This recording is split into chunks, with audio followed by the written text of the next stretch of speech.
Hello students, आज हम पढ़ाएंगे कक्षा 10 की रसायन शास्त्र। पहला अध्याय है रासायनिक अभिक्रिया एवं समीकरण। स्टूडेंट्स, बहुत ही इम्पोर्टेंट क्वेश्चन है, आइए सीखते हैं। पहला प्रश्न है, रासायनिक समीकरण क्या है? यह उदाहरण देकर समझाएं, है ना। उत्तर में है, किसी रासायनिक अभिक्रियाओं के प्रतीकों और सूत्रों के मदद से किया गया संक्षिप्त रूप को रासायनिक समीकरण कहते हैं, है ना। ये समीकरण है, ये क्या है? समीकरण, है ना। यानी हाइड्रोजन और क्लोरीन का जो अभिक्रिया हुआ है और अभिक्रिया होने के बाद जो बना है हाइड्रोजन क्लोराइड बना है, ठीक है। अगला प्रश्न है, संतुलित रासायनिक समीकरण किसे कहते हैं? तो उत्तर में है, संतुलित रासायनिक समीकरण वह है जिसमें समीकरण के दोनों ओर प्रत्येक तत्व के परमाणुओं की संख्या समान होती है, उसे संतुलित रासायनिक समीकरण कहते हैं। जैसे स्टूडेंट्स, इसमें देखिए, यानी हाइड्रोजन कितना है? 2 गो है, क्लोरीन भी 2 गो है। तो हाइड्रोजन और क्लोरीन का जो अभिक्रिया होने के बाद क्या बना है? हाइड्रोजन क्लोराइड बना है ना। तो हाइड्रोजन 2 है, क्लोरीन भी 2 है, तो यहाँ पर भी जो है 2 आगे आ गया है ना। तो 2 HCl जो है ये क्या है? हाइड्रोजन क्लोराइड है। तो 2 गो हाइड्रोजन भी हो गया और 2 गो क्या हो गया? क्लोरीन भी हो गया, है ना। असंतुलित रासायनिक समीकरण किसे कहते हैं? तो उत्तर में है, असंतुलित रासायनिक समीकरण वह है जिसमें समीकरण के दोनों ओर प्रत्येक तत्व के परमाणुओं की संख्या समान नहीं होती है, उसे असंतुलित रासायनिक समीकरण कहते हैं। जैसे स्टूडेंट्स, इसमें जो है हम लोग जो अभी पढ़े संतुलित रासायनिक समीकरण में, इसमें तत्व के जो है दोनों तरफ जो है परमाणु की संख्या क्या होती है? समान होती है ना। H2 यहाँ पर भी है तो H2 यानी तो इधर आ गया है, तो इसका मतलब है कि हाइड्रोजन में कितना है? 2 है। लेकिन असंतुलित में क्या होता है कि इसमें जो है ना दोनों तरफ जो है तत्व के परमाणु की संख्या समान नहीं होती है। जैसे हाइड्रोजन 2 गो है ना। तो यहाँ पर भी हाइड्रोजन 2 गो है, लेकिन ऑक्सीजन कितना है? यहाँ पे 2 गो ऑक्सीजन है ना। तो यहाँ पर ऑक्सीजन कितना है? 1 ऑक्सीजन है। अगला प्रश्न, रासायनिक समीकरणों को संतुलित क्यों किया जाता है ना। रासायनिक समीकरणों को संतुलित क्यों किया जाता है? तो उसका उत्तर है कि रासायनिक समीकरण को संतुलित इसलिए किया जाता है क्योंकि द्रव्यमान संरक्षण का नियम कहता है कि पदार्थ को न तो बनाया जा सकता है और न ही नष्ट किया जा सकता है, ठीक है ना। स्टूडेंट्स, अगला प्रश्न है, रासायनिक समीकरण से प्राप्त होने वाली 3 सूचनाओं को लिखिए। उत्तर में है, रासायनिक समीकरण से प्राप्त होने वाली 3 सूचनाएं निम्नलिखित हैं। नंबर 1, आणविक सूचना। आणविक सूचना में क्या होता है कि इससे यह पता चलता है कि अभिक्रिया में भाग लेने वाले पदार्थों के कितने कितने अणु आपस में संयोग करते हैं और कितने कितने अणु का निर्माण करते हैं, ठीक है। गुणात्मक सूचना में क्या होता है, इससे अभिकारक और प्रतिफलों का नाम का पता चलता है। और आयतनिक सूचना में होता है कि इससे अभिक्रिया में भाग लेने वाले अभिकारकों और प्रतिफलों के आयतनों का पता चलता है, ठीक है। अगला प्रश्न है स्टूडेंट, रासायनिक समीकरण के क्या फायदे हैं, है ना। तो रासायनिक समीकरण से क्या फायदे हैं?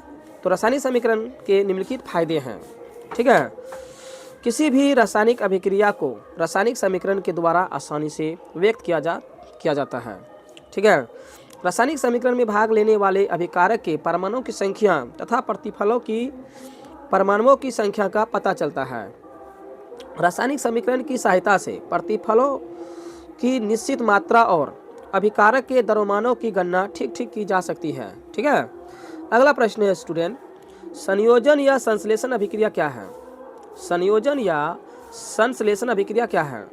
जिस अभिक्रिया में 2 या 2 से अधिक तत्व या यौगिक आपस में संयोग करके नए यौगिक का निर्माण करते हैं, उस अभिक्रिया को क्या कहते हैं? संयोजन अभिक्रिया कहते हैं। जैसे क्या कहता है उसमें, देखिए, है ना, 2 या 2 से अधिक तत्व। तो यहाँ पर देखिए, एक तत्व हो गया ये कार्बन, दूसरा तत्व क्या हो गया? ऑक्सीजन। जब दोनों तत्व का अभिक्रिया होगा, जब दोनों तत्व मिल जाएगा तो क्या बनेगा, CO2 यानी कार्बन डाइऑक्साइड, है ना, गैस बन जाएगा। ठीक है, अगला प्रश्न है ऑक्सीकरण अवकरण अभिक्रिया क्या है। तो ऑक्सीकरण अभिक्रिया यानी देखिए, ऑक्सीकरण अवकरण अभिक्रिया जो है उसका दूसरा नाम क्या है, रेडॉक्स अभिक्रिया है ना। तो ऑक्सीकरण अभिक्रिया का यहाँ परिभाषा है कि जिस तत्व या यौगिक में ऑक्सीजन का संयोग होता है तथा हाइड्रोजन का निष्कासन होता है, उस अभिक्रिया को ऑक्सीकरण अभिक्रिया कहते हैं। यानी जिस अभिक्रिया में ऑक्सीजन क्या करेगा, जुड़ जाएगा, है ना, और हाइड्रोजन क्या हो जाएगा, यहाँ से हट जाएगा, तो उस प्रकार की अभिक्रिया क्या कहेंगे, ऑक्सीकरण अभिक्रिया कहेंगे। अवकरण अभिक्रिया क्या है, तो जिस तत्व या यौगिक में ऑक्सीजन का निष्कासन होता है तथा हाइड्रोजन का संयोग होता है, तो उस अभिक्रिया को अवकरण अभिक्रिया कहते हैं। ठीक है स्टूडेंट, इसमें अवकरण में क्या होगा कि ऑक्सीजन जो है वो निकल जाएगा और हाइड्रोजन आके जुड़ जाएगा, है ना। तो उस प्रकार का जो अभिक्रिया होगा उस अभिक्रिया का नाम हो जाएगा अवकरण अभिक्रिया हो जाएगा। ठीक है, और ऑक्सीकरण अवकरण अभिक्रिया का दूसरा नाम क्या है, रेडॉक्स अभिक्रिया। क्या नाम है, रेडॉक्स अभिक्रिया। ठीक है, ऊष्माक्षेपी एवं ऊष्माशोषी अभिक्रिया से क्या समझते हैं स्टूडेंट, उसका उत्तर हो जाएगा ऊष्माक्षेपी अभिक्रिया जिन अभिक्रियाओं में प्रतिफलों के साथ ऊष्मा का भी उत्सर्जन होता है उसे ऊष्माक्षेपी अभिक्रिया कहते हैं। तो मतलब ऐसे जो है रासायनिक अभिक्रिया होता है उसमें कि अभिक्रिया होने के बाद उसमें से क्या निकलती है, ऊष्मा। क्या निकलती है, ऊष्मा, यानी ऊष्मा बाहर निकलते रहती है। ठीक है, जैसे CH4, तो CH4 क्या है, ये गैस है, यानी ये मेथेन गैस है। कौन गैस है, मेथेन गैस है ना। तो CH4 एक मेथेन गैस है और प्लस 2O2, और ये कौन गैस है, ऑक्सीजन गैस है। मेथेन और ऑक्सीजन को अगर मिला दिया जाए तो क्या क्या बनता है स्टूडेंट्स, CO2 यानी carbon dioxide. Carbon dioxide gas भी बनता है, प्लस क्या होता है, जल भी, है ना, H2O, जल भी होता है। ठीक है, और ऊष्मा निकलती है। क्या निकलती है, ऊष्मा निकलती है। जहाँ G का जो सिंबल लगा हुआ है इसका मतलब ये गैस है, यानी CH4 क्या है, ये गैस है। O2 क्या है, ये भी गैस है, ऑक्सीजन हुआ। CO2 कार्बन डाइऑक्साइड, ये भी गैस हुआ। H2O ये लिक्विड है, क्या ये लिक्विड है, ये L है ना, और ऊष्मा निकलती है। तो ऊष्माशोषी अभिक्रिया, तो ऊष्माशोषी अभिक्रिया में क्या होता है कि जिन अभिक्रियाओं में ऊष्मा का अवशोषण होता है उसे ऊष्माशोषी अभिक्रिया कहते हैं। तो उसमें क्या होगा, ऊष्मा का अवशोषण होगा, है ना, यानी ऊष्मा जुटेगा, ऊष्मा निकलेगा नहीं, ऊष्मा उसमें जुड़ जाएगा। ठीक है, तो जैसे C कार्बन है, S क्या है, एक सॉलिड है, ये सॉलिड मतलब ठोस। G है ना, वो गलत है। तो यहाँ पर जो L होना चाहिए, क्या होना चाहिए, L होना चाहिए, क्योंकि वो H2O एक प्रकार का क्या है, लिक्विड है ना। तो स्टूडेंट, ये सभी प्रश्न जो है एग्जाम के लिए बहुत ही महत्वपूर्ण प्रश्न है। ठीक है, और भी इसमें प्रश्न ऐड होंगे। आज यहीं तक। यदि वीडियो अच्छी लगी हो तो लाइक करें, सब्सक्राइब करें और अपने दोस्तों के साथ शेयर करें। धन्यवाद।